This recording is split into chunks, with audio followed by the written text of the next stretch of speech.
Hello, besties and bosses. How are you doing? I still want to say happy Tuesday, but it is Wednesday. For those of you who don't know, I used to go live on Tuesdays, and we have changed this. I think it's been over a year now, but it's funny how you just get so used to things because I did it for so many years that way. So we are having some Halloween fun today. This is not a costume, but I've got a shirt with some, I don't know, some feathers. It's black. It's Halloweenish. I feel like Halloween crept up on me this year because I had my brother's wedding, I think, and we were out of town for that and just got back. And I usually have a little bit more fun getting dressed up, but this feels like it's bringing in a little bit of the Halloween spirit. We are going to talk about vampire clients today and how to slay them so you can get fully booked. If you're live, I always like to know who's here. Say hi. I'm having a lot of fun with Halloween with the theme, but this is actually quite a big topic, and it's a serious topic. It's one I support clients with quite a bit. So I'm going to explain what I mean by vampire clients and how you can spot them. But I also want to talk about the scary truth that no one talks about that's so important with this topic if you want to get and stay fully booked, because I find what happens with vampire clients and challenging clients is a lot of times we just end up putting walls up trying to avoid booking those clients. And I do a lot of work with clients around this on how to spot, but also how to navigate this so that you're still able to let people in through the door. And then I'm going to share my favorite ritual for banishing difficult clients who haunt you. No garlic or steaks required. But this is a practice that I created that quite a few of my clients have used and really like. So we're going to talk through that as well. Again, I want this to support you. So if there's anything that doesn't make sense, if you have a question, reflection, throw them at me. Otherwise, we will jump right in.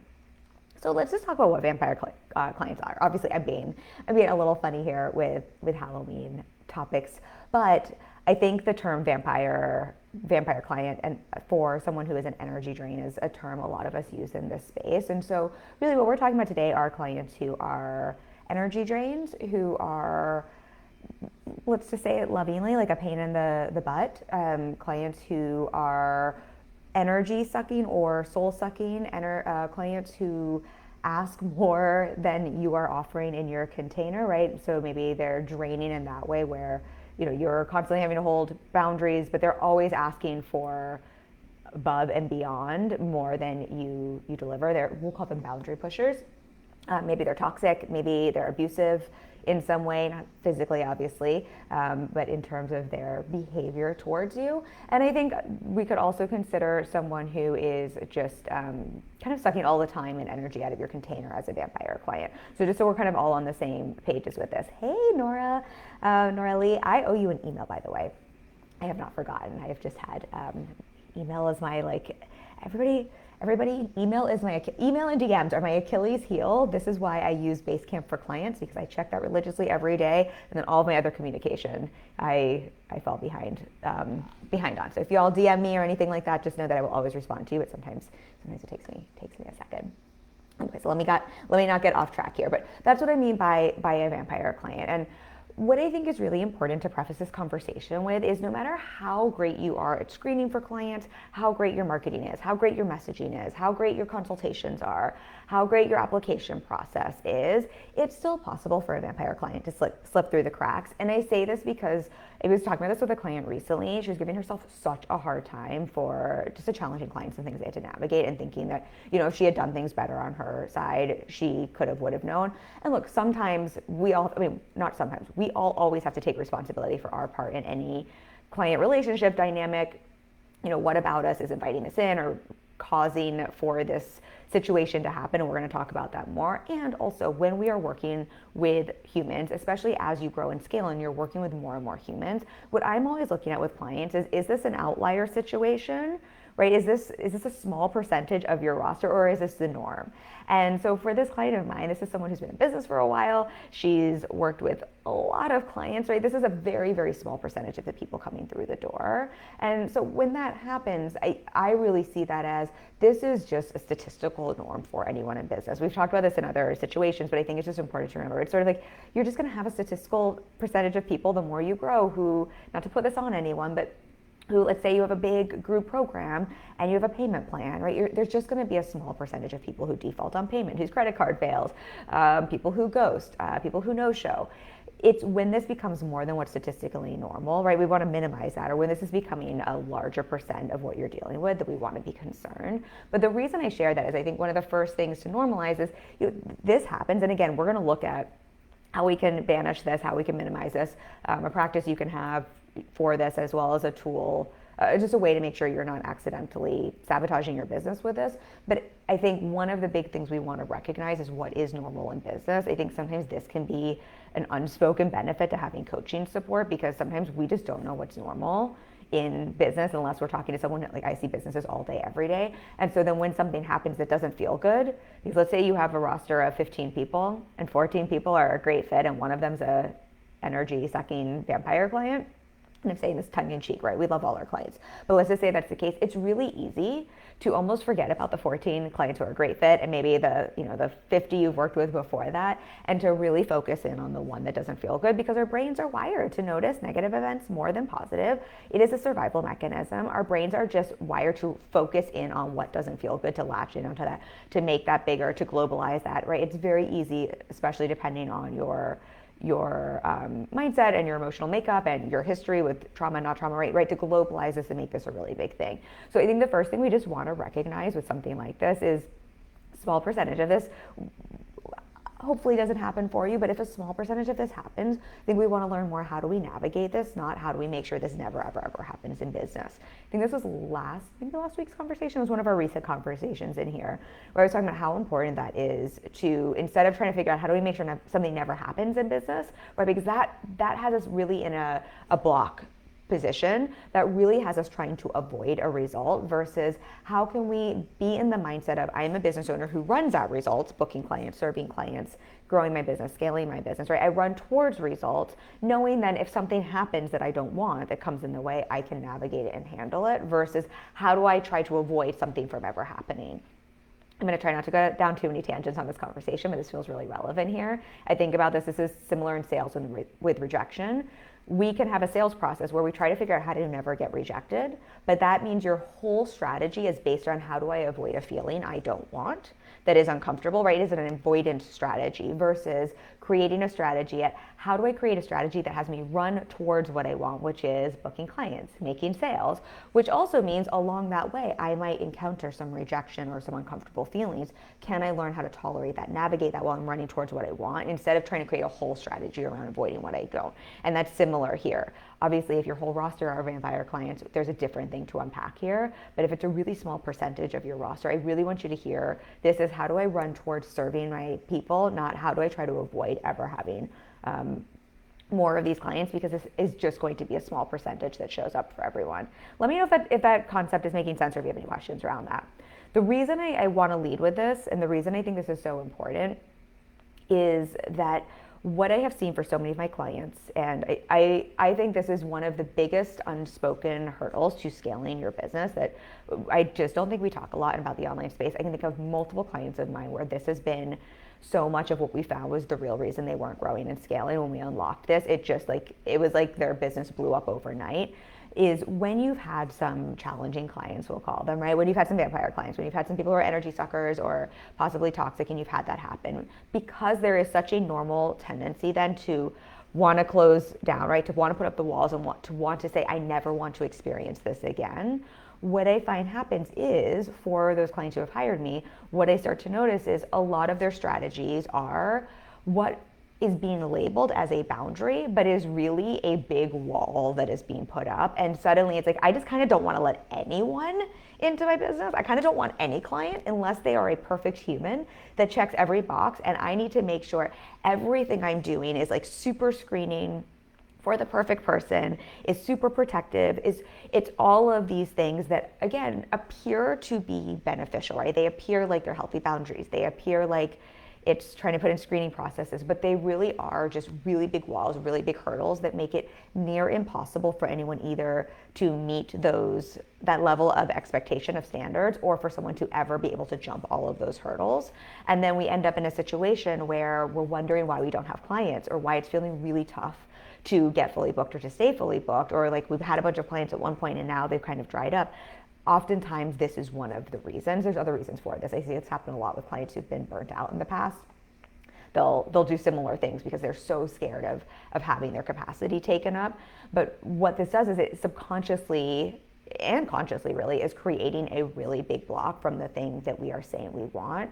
To use an example outside of business, I think this happens if any of you have ever dated someone who's an energy vampire or a little bit toxic or, left you really hurt. I think a natural response for a lot of people is not to go say that was an isolated dating situation, that was someone who's not great for me, or what can I learn about this dynamic for myself and how I showed up in it, or about this person, what I do or don't want, or how I want to show up differently in dating. A lot of us, what we naturally do is think, oh my gosh, I'm just going to shut down, right? I just don't want to date ever again. Or anybody who has any of these qualities that possibly resemble what this person was is just a no to me, even if all of these little qualities really have nothing to do with what made that an unhealthy situation or a heartbreaking situation in the first place, right? So we create avoidance tactics, and a lot of that can look like putting up walls or putting up hurdles that are, and creating standards that are just not real for humans in dating or in business. And so that's why we're going to talk again about how to prevent against this and one of the practices I like, but I think this is one of the first things to really start to notice for yourself, whether it's with these types of clients or in other things in your business. How can we start to notice where are the places that maybe we have gotten wounded or felt uncomfortable or had something not pleasant happen in business? And how can we start to create the resiliency, but also the resourcefulness to see this is something you can handle, this is something you can tolerate, this is something if it happens again, you can navigate. And if you feel like you can't navigate it, getting resourced, meaning getting some support, some education, right? Coaching, right? That's what coaching is for, to be able to handle and navigate that, or to spot it sooner and to have the conversations or to set the healthy boundaries that are needed, as opposed to how do we put up so many walls to only allow in the most perfect human in the entire world. Because for most of us, not only is perfect not a thing, but I think the thing we want to really remember, for most of us who are service providers, we're asking people to bring their hard, their challenging, their sticky, right? We're asking people to bring stuff to a container ask them to be vulnerable, ask them to be exposed, ask them to bring their not best self in many ways, right? I often think about this with clients. They send us session form in beforehand. I have some of my clients, they're like, I swear I'm happy. I'm like, this is like, I never talk this way. And I'm like, well, of course I know that, but you're paying me to have a space to be able to bring the hard stuff, the ugly stuff, the sticky stuff, the stuff that you can't bring anywhere else. I kind of expect, not like your worst, all my clients bring their best, but I kind of expect that. That's what the container is for. And so if this is true, or this isn't going to be true for everybody's work, but if that's true, and we're also creating a situation to self-protect where it's like, but I need a human who basically has nothing that could be potentially draining or asking anything of me that could be taxing, right? We're creating a really big, tough point in our business, a bit of friction there, because what people are coming to us for is what we're saying we need to protect against, right? And it just makes it then again very, very challenging to either book clients, to stay fully booked, or to feel good in the work you're doing, as opposed to, I think, what can start to be easier. And I think what we want to start to look at is how can we identify what is actually a vampire client? How can we start to get clear on, what are those things that you are not willing to tolerate, that are unacceptable for you? I'll often have clients journal on this, what is an ideal client, and not just in terms of what is an ideal client, like their pain points and their results that we're marketing to, but how do they show up in the container? What are their values? Values are a big one for me. Values alignment. Are we a good fit in terms of working together? Like, what are some of those qualities for you? How can we start to identify those? Because the more you can identify that, the more you can start to screen for that in your sales process. I think so much about sales, right? I think the traditional way sales is taught is what do we need to do to get someone to buy from us, to get someone to say a yes, right? It's very much how do we get someone to take an action that we want. And the way I coach around sales and the way I teach my clients around sales is really a discovery process between two humans, or one human and a company, or a company and lots of humans, but it's a discovery process for me as a business owner, as a service provider, as a brand, as a product, right? For me to help you or many people to get clear on what it is they want, and then to discover if we are a match, if what it is you want is what it is that I offer and sell, and then for me to support you through my marketing, through my sales pages, through my sales calls, to get clear on if this is a fit, and if so, to get clear on helping you make a decision to move towards what it is you want or don't want. So that's a very long-winded way, so hopefully that made sense there, right? It's not getting you to say yes, it's helping you to make a decision to say yes or no. Like, yes, this is a fit, no, it's not a fit. But that's challenging to do when we're not clear on what it is we offer, which is a whole nother conversation. But it's also challenging for us to see if it's a fit, if we're not really clear on what makes for a good fit in the first place, or if we've just pendulum swung and decided the only thing that makes for a good fit client is someone who is all of these perfect things, right? If I would never be married, no one would ever marry me in return if I was looking for someone who was only, emotionally one way 24/7, never had any of these things come up. Just like if my husband expected me, I think I'm a pretty awesome wife, but I also am a human, and if my husband was expecting me to be this perfect, whatever type of a person who never had any fluctuation in that, right? We would never be married. We would just have to be okay being single, because that doesn't exist. And so, like, again, that's, I just think, where the pendulum swings, as opposed to, I dated a lot, he dated a lot, we've been in other relationships, so we really had a good understanding of who we were, right? What our offer is, so to say. That sounds so horrible in the dating landscape, but we'll go with the analogy here, as well as what we were both looking for in terms of values alignment, what was a fit for us, how we like to be in a relationship, what our love languages are, how we communicate, what our boundaries are, what's okay, what's not okay. And the more, we met I met my husband, we've been together 10 years this month, so I'll be 43 this month. So I met him just before I turned 33, right? So, I had quite a bit of time to get to know these things about myself, whereas, the person I met when I was 21, I didn't have as much of that information. So using that as an example, right, all of that helped for me to be really clear when I met him. These are the types of things I want to invite you to be thinking about, and to also give yourself grace. If you're at month 2 in business versus me, I'm at 8.5 years in business, almost at 9 years in business, right? I'm probably going to have a lot more clarity on who a great fit client is than someone who's 2 months into business. Just like I have a better idea now than I did when I was 2 months into my own business. And this is something I would always be paying attention to, because the more you understand that, the more you can start to create marketing that speaks to this and helps. Marketing is about attraction and repelling, right? It's about attracting people with aligned values who want what it is you offer, but also about repelling people who have misaligned values. The more you can speak to that in your sales conversation. So by the time you have a sales conversation with someone, or someone's on your sales page, ideally you've already screened for a lot of that fit, or you know what questions to ask to be able to screen for that. I want to go not too far down a rabbit hole, but something I coach my clients around, and that I teach in my sales course, Sell Out Without Feeling Like a Sellout, is to have a qualifying question for your sales conversations. And I always just have these in my back pocket. They're just a couple of qualifying questions that I know really help me to discern if we're going to be a fit based on either my approach to work or our values. And there's just a couple things I know for me are really important for our work together to be aligned on.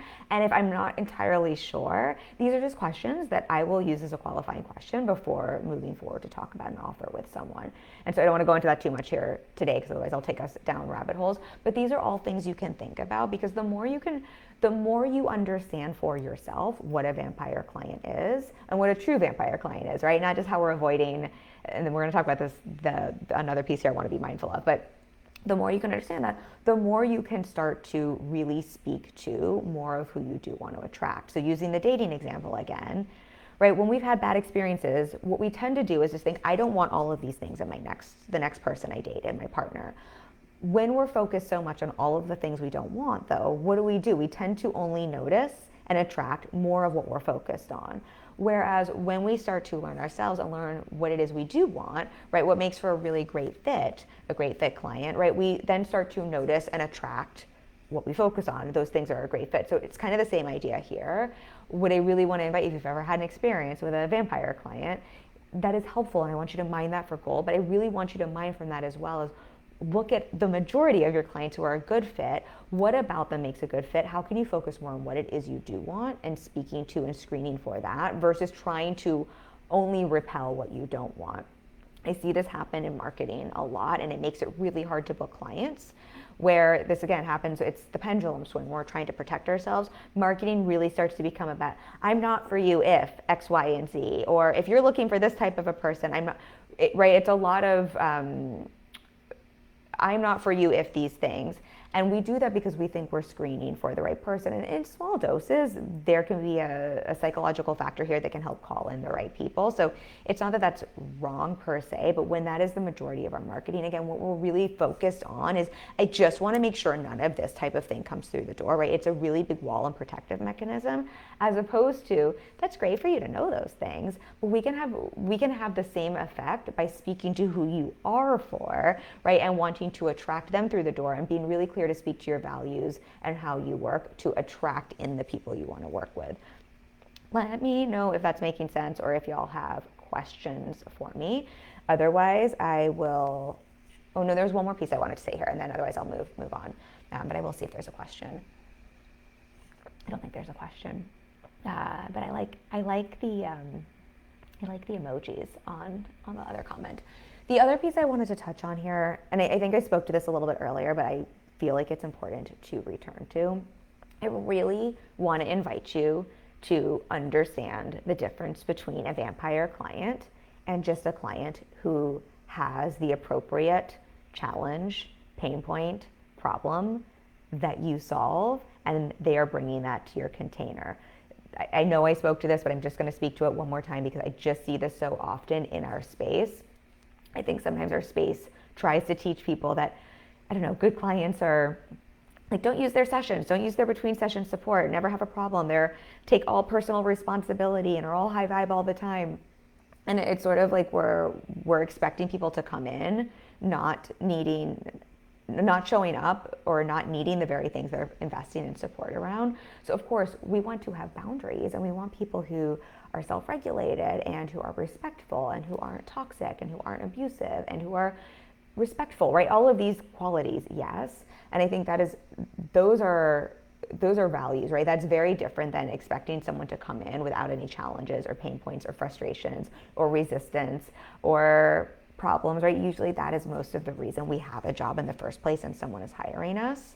And I think we just have to practice parsing those out. Otherwise, we start to label what are actually really great clients and a really great fit for the work we're best able to do as bad clients or as vampire clients.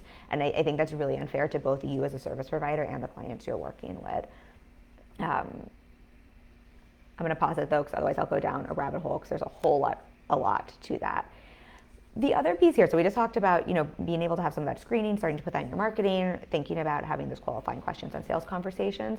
I think the other thing we want to start to think about is, there's going to be the outlier client, and then there's going to be situations that we unintentionally create in our own business that make it seem like clients are vampire clients, when really it is more an opportunity to set and hold clear boundaries and expectations. And this is something I coach clients around quite a bit, both with their clients, but also with their team, because I find this can come up with team as well. I think sometimes, again, I think boundaries just have a very, I think they're just very misunderstood sometimes. I think we often think boundaries are demands, or that a good boundary is putting up a giant wall. And I would offer that a healthy boundary is obviously not having a boundary, but putting up a wall is a self-defense mechanism. That isn't actually a boundary.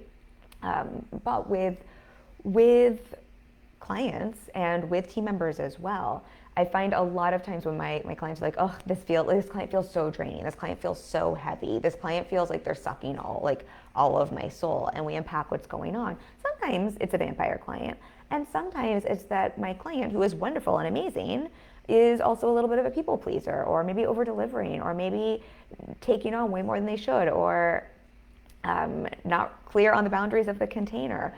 And look, I've been there myself as well. This is something I've had to learn I've been coaching for 10 years, in business for 8.5. This is something I've really had to learn in terms of my coaching hygiene, for lack of a better way to describe it.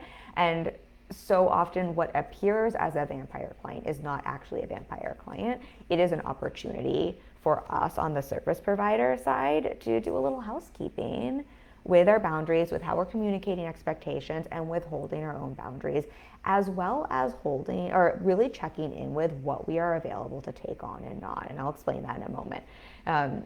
But we'll just use an example here. One of my clients was, we actually just had a conversation about this. I was so proud of her because she's come such a huge way in this. I want to share this in a way that I don't disclose who this is. She gets paid in a way where her time has to be tracked for billable hours, and her billable hours hadn't been accounted for correctly. And so she was essentially overworking and not getting paid for it. And in the past, that would have, I think, really spun her out, and she would have come in and really thought this was probably a horrible client, and there would have just been a lot of drama there about this client being bad or about her being bad. And we've just done a lot of work around this. Instead, she was able to really see it for what it is, which was, that's a boundaries thing, and she hadn't been tracking her hours and her billable hours, and she hadn't communicated this. It was a very simple, boundaries communication, setting expectation thing. It wasn't a her bad, her client bad thing. It was really easy for her to get cleaned up and to get paid for. Whereas in the past, right, this might have been like a client we need to let go of, or like a big challenge, or a big thing that is a problem in her business. And that's an example of how easy it is for us to displace our emotions in our business as opposed to seeing what's really going on. I'll use myself as an example that might be easier. I use between sessions, I support clients in Basecamp so they can message me with questions, I review content. If they have something coming up they need to process, they can put that in there. When I first started my business, Basecamp felt really heavy, like so heavy to me. I felt like it was quite draining. I never thought of my clients as vampire clients, but we could have said like maybe Basecamp felt a little bit like a vampire to me. And it would have been very easy for me to say, well, that means that doesn't work, right? Either all of my clients are too needy and I need to get rid of them, or I can't offer between session support. Basecamp is the wrong tool for me. It's a vampire energy suck, right? Like it would have been very easy for me to displace that, right, and to blame either clients or the tool or this process, or to say one-on-one sucks, right? One-on-one is too draining, right? That would have been a very easy response for me to have. I think that's how most of us like to solve things in our business, as opposed to taking a look at what was really going on. What was really going on is I had zero boundaries around my between session support, right? I was just checking it all day. Any second I had a moment in the day, I was just checking messages, which meant I was going back and forth with clients, sometimes, 10 times in a day, which makes zero sense for lots of reasons. I was also at that time, again, this was, 6 years ago, I didn't have I'm going to share the tool I'm about to share with you, but I was just also in a place where I was really just taking on responsibility for all of my client stuff. And so let's say at the time, now I have 20 to 25 clients. I probably had 15 to 18 clients then. Imagine taking on 15 to 18 people's challenges and stuff. And I work with clients both on their strategy and on their mindset, like very holistically. So, we're dealing with, like, I help clients on a very deep level around some deep stuff. That's a lot to take on. Of course that's going to be energetically draining, but that's not because I had the wrong clients. That's not because I was using the wrong tool. That's not because my clients shouldn't have between session support. That's because I both needed to set and hold a boundary, right? It's not because my clients weren't respecting boundaries. That's not because my clients were vampire energy suckers. It's because I was doing that to myself, right? I needed to really get clear on what was the boundary there. I need to set it, and I need to hold it, and I needed to set expectations around that, right? That was really, the ownership was really on my side there. And then, of course, if someone didn't respect that or was abusing that, then it was on me to have that communication with a client, the same way it would be with a team member or a team member in reverse, as opposed to deciding that's an energy vampire situation. And it was also on me to start to learn how to not take everything on. And I think this is where a lot of times we think there are vampire clients, vampire situations in business, and where I really think that, look, a small percentage, there's just gonna be a small percentage of humans who are, that exists. Sometimes people aren't a fit. All of that is true. We talked about how to screen for that. But I do find more often than not, when things are feeling really heavy, draining, sucking in business, a lot of times it is because we don't have boundaries in place, or we don't know how to I don't love this term, so if someone has a better term for it, I know I've talked about this before, and someone gave me a great term that I've already forgotten, but I call it coaching hygiene. But I think we don't necessarily have great practices in place to have hygiene, and so we are doing a lot of taking on everything, and that's a form of a boundary as well. Right, especially if you're a recovering people pleaser, perfectionist, if you're feeling not good enough, if you're feeling insecure, if you're putting a lot of pressure on yourself, right? There's a lot of factors for this where if you have some unresolved or you're healing through some codependency, there's a lot of things that can come up, right, that will cause us to take on. If you have some overfunctioning patterns, right, that will cause us to take on more than is ours in a client service provider relationship. If you have stuff around money, right? If you just raise your rates, I feel like this is really common for me, for my clients when they raise their rates. I'm sure this was for me as well, but I haven't raised my rates in a really long time because of revenue share, where it's like, oh my gosh, I'm charging more. So that means I need to do more, right? I'm on the hook for more. I'm on the hook for all of this. And that is actually a boundary issue itself, and a place where we want to start to look at how can we start to not take on so much of our client stuff. I've probably used this term before, but I think about it as the difference. I know I feel like I have this conversation probably once a year in this group because I think it is just so crucial to getting fully booked, staying fully booked, sustaining a business, because if we don't have this in place, you will book some clients and you will want to fire all of them and you will never want to work with someone again.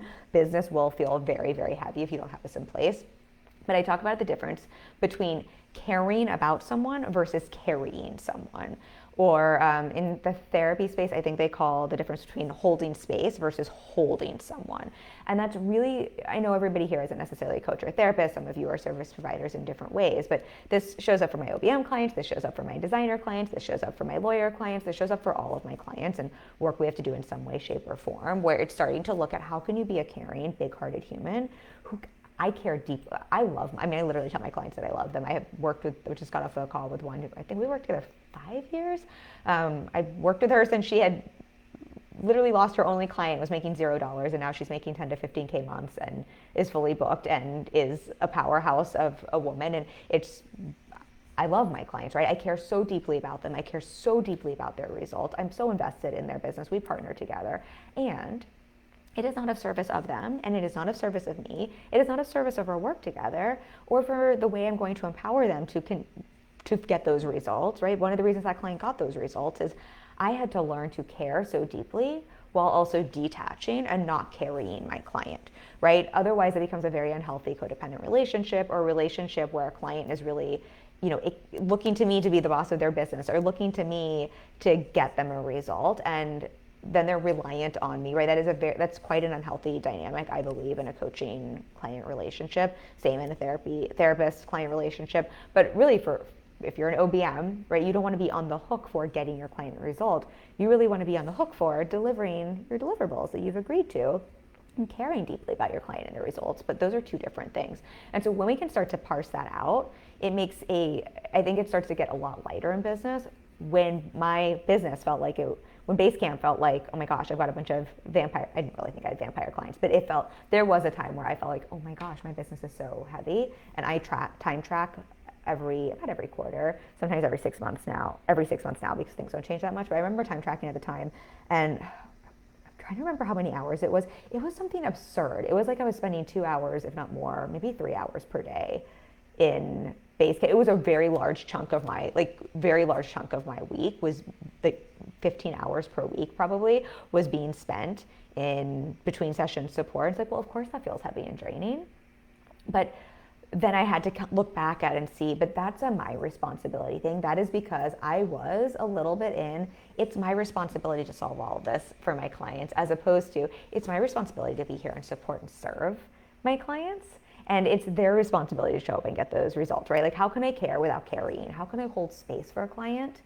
I think this is one of my superpowers today as a coach. I can hold space for a client going through really hard, sticky stuff. And I'm able to hold space so powerfully because I don't take it on as my own. As soon as I take something on as my own and hold it, hold it as opposed to hold space for it, I'm not a very effective coach, because it now becomes about me and my feelings and my emotions and my needs and my stuff, right? That's when it starts to get really sticky. So this is something, if we can start to learn how to do this, what I think you'll find is a lot of what feels like a vampire client or a vampire situation is not in fact that, right? Or can be solved by either boundaries or learning how to give responsibility back to the appropriate places, to learn how to care without caring, right? To give responsibility back to your clients, but also to take the appropriate responsibility in your business. And one of the tools I will give to my clients and that I use as well, and I think this is, I see a sip of water there. I think this is one of, I think you all get this in this group. I'm always mindful of how to phrase things because I think sometimes things can sound, we almost overuse words in our space. And so I think when we talk about taking back your power, or giving power back to their clients, or taking back responsibility or giving back responsibility, these are such core important concepts as a CEO, and also terms that get wildly misused in our space. So I'm mindful of how I phrase this, but a tool that I give to my clients that I'll have my clients work through that I created that I think is really helpful for finding that line of how can you take your power back in your business, right? Because a lot of times when we feel like there's a vampire situation, if there really is, maybe this is helpful to say first, if there really is a vampire client or vampire situation, then of course, that's when we want to just fire the client once you figure that out, right? We want to learn how to scream for it, but then just go ahead and fire that client with love, right? Or we need to have a conversation around that situation to see if we can clean something up. But all of these other gray zones, when something feels like it's a vampire situation, it turns out it's not really. Really what we're looking to do is how can we take our own power back, right? Because something, and how can we give, allow the other person's situation to have its power and to take our power back from it, right? I was giving all of my power to Basecamp in that situation. And so but I think it can be very muddy, especially if you're new to business, right? It's like, people are paying me for this. I don't understand, like, what is my responsibility? What is not my responsibility? So what I have my clients do, I call it the 10%, 90% rule. So a little backstory there. I spent 10 years acting, and as an actress, I always had an agent and a manager, and we would pay our agents 10% of whatever we made. My manager got 15. I would pay my agent 10% of what I made when they helped me get a job. Now my agent was responsible for like getting me auditions and, you know, landing me, like getting me in the room. And then my job was to go into the audition and nail the audition and to actually book the work. And so the way I was sort of taught this from acting coaches to think about this was, when it comes to booking acting work, right, this was a partnership. Like, it took two, right? I couldn't do it all on my own because I needed someone to get me in the door. Like, it wasn't just about my talent. Like, there were all these factors. And so my agent had to get me in the door. And so they were doing 10% of the work. And so they should get 10%. But it was 90% up to me with what I did with that opportunity they presented to me, like that they got for me, right? 90% of that was really on me and how I showed up and how I rehearsed and my skill set and all of those factors there, right? And together that makes 100%. And I've thought about this since in business, right? I have a revenue share model where my clients pay me a base rate and then they pay 10% of any revenue generated while we work together. One of the reasons it's 10%, this is what I pay my coach as well. So the innovation goes to her, Lacey Seitz. But in terms of the way I think about this is very much the model I used when I was acting and how I paid my agent. And so I think about this similarly. With my clients, my job is to coach them, right, and to help them to get more opportunities than they would on their own, and to help, you know, expand their growth. And I think I can impact them 10%, right? Like, that is, I would love to be able to impact them more, but I can't impact their business 100%. I'd have to run their business. I would have to be the person providing the service, right? There would have to be so much there, but I do think I can impact it 10%, right? And then 90% of their results are really up to them and what they do with the coaching and what they do between our sessions, right? I am there a lot, and we still only have, you know, a couple sessions a month and between session support, right? The rest of the time they're running their business. It's all of those other factors. So I really see it as that split where it's like 10% of the results are, you know, generated by my impact, and then 90% are generated by them, which is then why I get paid that way. And the way I think about that is for that client, right, for this partnership to have the biggest results possible, it is my job to show up 100% for that 10% impact and influence, right, for my 10% in their business. It's their job to show up 100% for their 90% in that partnership, and then that's how we get the best results. Hopefully this is tracking as I'm explaining this. And so what I find really helpful, and this has really helped a lot of my clients, is to write out the 10-90% and to get really clear on what is that 10% in your role with your clients, whatever that is, right? For me, it's business support and helping clients get fully booked and launch and sell out programs and make recurring revenue and scale to 6 and 7 figures. For you, it might be helping people heal trauma, or helping people to organize the back end of their business, or to create legal documents, or to find the love of their life and to have a healthy relationship, right? There could be so many different things here, but whatever that is, your thing you're supporting your clients with, that you're in partnership with them. Maybe you're designing a website. I would get clear on what is the 10% you are responsible for, and what is the 90% of the partnership your client is responsible for. I think actually a website's a great example, because I think that's one where my clients who are web designers, they think is 100% on them. But even if we look at them, right, their 10% is like they've got to execute on the design and the tech, and let's say they're in charge of the copy, some of the copy, right? Like there's all of that for the website, but there's still 90% that goes into getting that website to launch well, right? That client has to have a business and an offer and clear messaging and know who their ideal client is and have a marketing strategy and have a sales process and give all of the deliverables to the website designer and have photos, right? And, right? Like there's 90% really that is still on that business owner for making that website the best it can possibly be. And so even if you're a done for you service provider, this is, if you're a virtual assistant, right, yes, you might be executing on creating Canva graphics, but there's still a whole lot that your business owner is responsible for so that those Canva graphics can get them results. I would say in many cases it's more on in that situation on the business owner than on you. But it can be really helpful to get clear on what is the 10% you're responsible for, and what is the 90% your client is responsible for in that partnership to get great results.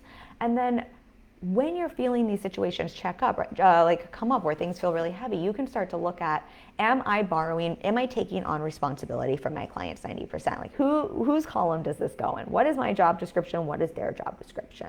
As opposed to, I think what a lot of us do is we make this 50-50, or we flip-flop over. It's like it's 90% on my shoulders and 10% on my clients. And I just don't, even if you're a doctor, right, performing surgery, right, your 10% is the surgery and going to school, all of these parts for being a great doctor and getting a good night's sleep and making sure that you're prepared and you've read their charts and that you've done everything really well. But it's still 90% up to the patient and what their health was coming into the door, and what they, how they've been treating their body for the last 30 years, and what they did before surgery, and how they prepped, and did they follow the protocol, right? There's still only 10% influence, even if you're the best doctor and surgeon in the entire world.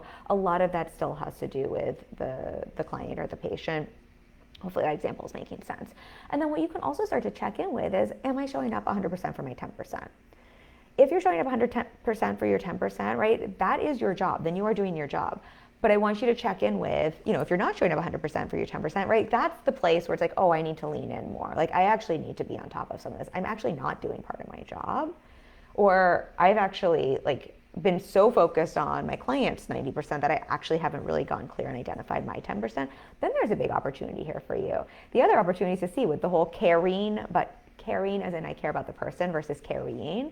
If things are feeling heavy, soul-sucking, draining in your business, if things are feeling like, oh my gosh, my whole roster are vampire clients, before you just decide that you have the wrong business model or the wrong offer or the wrong clients or we'll use the dating example. Before you decide all men or all women suck or dating sucks or there's no one out there, I would invite you kindly to look at the common denominator and to see, well, is it possible that I have just stepped into taking on a lot that is simply not in my column?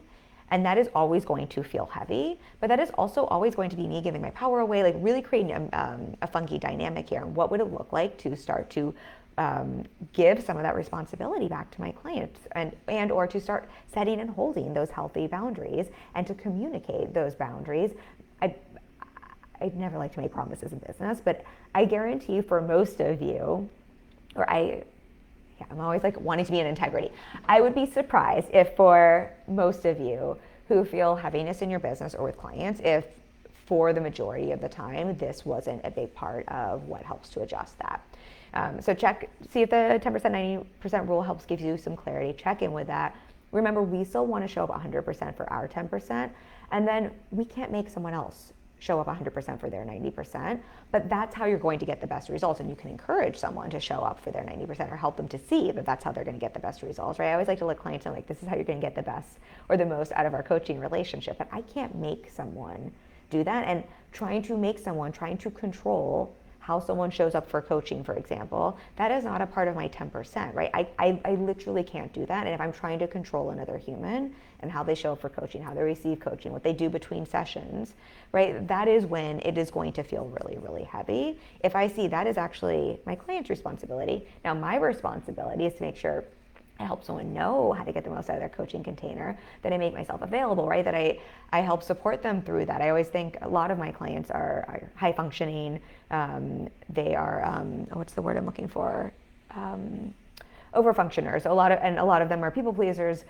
So a perfectionist, high achieving. So I know for a lot of my clients, one of the ways they need to be supported and one of their growth edges is learning how to ask for support, feeling okay, leaning in, taking up space, asking for support.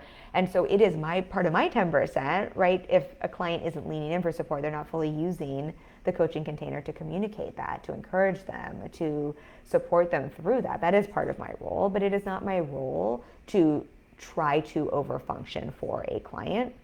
And that is where we start to get things really muddy. So I really play with that. I really start to see if you can start to discern that for yourself.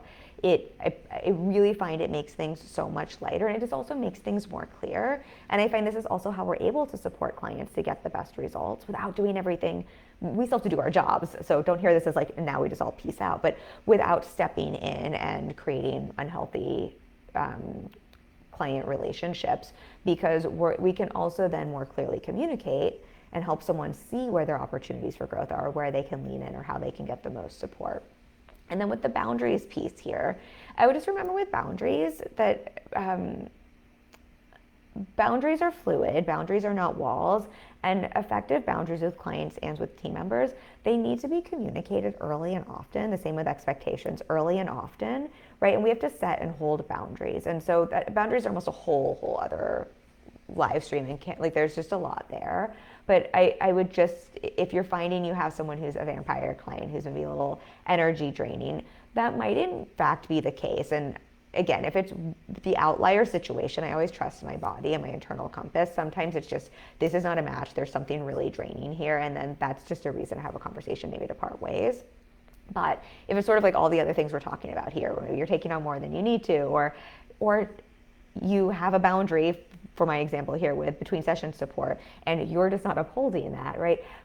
I think these are things we want to level set, reset expectations with clients. We want to communicate what those boundaries are, and we want to do that early with clients, early with team members, and often, meaning more than once, because your boundaries might be very different than the last person someone worked with, and that's not your fault or their fault, but those are things that sometimes it's just a matter of learning how to communicate these things, and then on us as a service provider to remember to hold our boundaries without turning them into a wall or without being a jerk to someone, right? It's easy to hold a boundary and you can be kind about it, but it is a little bit on our side as a service provider to hold those. And then, of course, if someone is a boundary pusher or not respecting that, or they're always breaking those boundaries, or they're not listening, or they're not hearing that, then you also have the evidence where it's like, oh, well, wait a second, all of these things here, like my side of the street is actually pretty clean.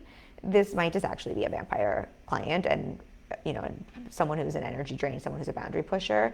That is actually, we're out of alignment here. And then you can feel also really clear and good knowing that this is someone you probably want to let go of as a client. And then to go back to understanding how, like, what was it about this person you missed during your screening process, so you can start to make sure you're screening for that in the future. All right. Let me just see. I don't think there's any questions, but I hope this was helpful and valuable for you. I think this is maybe not the most sexy topic, though it was fun to talk about under the Halloween terms, but maybe not the most sexy topic, but I really see how this work is some of the most important work that will help you to not only get fully booked because you'll be available to want to hold clients, it opens up capacity for you. It makes it easier to scale. It makes it so much easier to stay in business and to actually like your business. And so much of business and what happens as you're growing and scaling comes back to some of these core components. So I'd really invite you to sit with this, just to think about this, just to see what opportunities there are for you. And if there are, don't make yourself wrong. This is the growth all of us as CEOs have.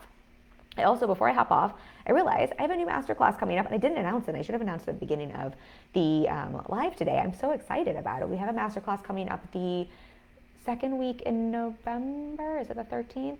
So it's not next Wednesday, it's the Wednesday after, called the Consistent Clients System. So I know one of the biggest challenges for all of my clients when they first hire me is sort of like, where's my next client coming from? And I know how easy it is to feel like you're doing all of the things and not getting results, or you're doing all of the things and nothing, like it's working in like drips and drabs and not knowing what's working, or feeling like when you book a client, it's like a fluke or luck, or they only come from referrals. And one of the things I support all of my clients with is creating a strategy so they really know how to create clients and what they can do every day, every week, every month, how they can rinse and repeat that so that they have consistent clients, consistent leads coming through the door, consistent clients that they can really count on, and they really know where their next client is coming from. So I'm going to break down this really simple strategy and system for y'all so that you can understand how to turn content marketing, right? If you feel like, oh my gosh, I'm posting so much valuable content and not getting anything in return, this masterclass is for you. We're going to talk about how to turn that valuable content you're creating into a customer journey and a sales system that attracts that steady stream of leads and clients so that you can really count on that in your business. I love this masterclass. I'm super excited to teach it for you. It's completely free. I will drop a link for that when you sign up.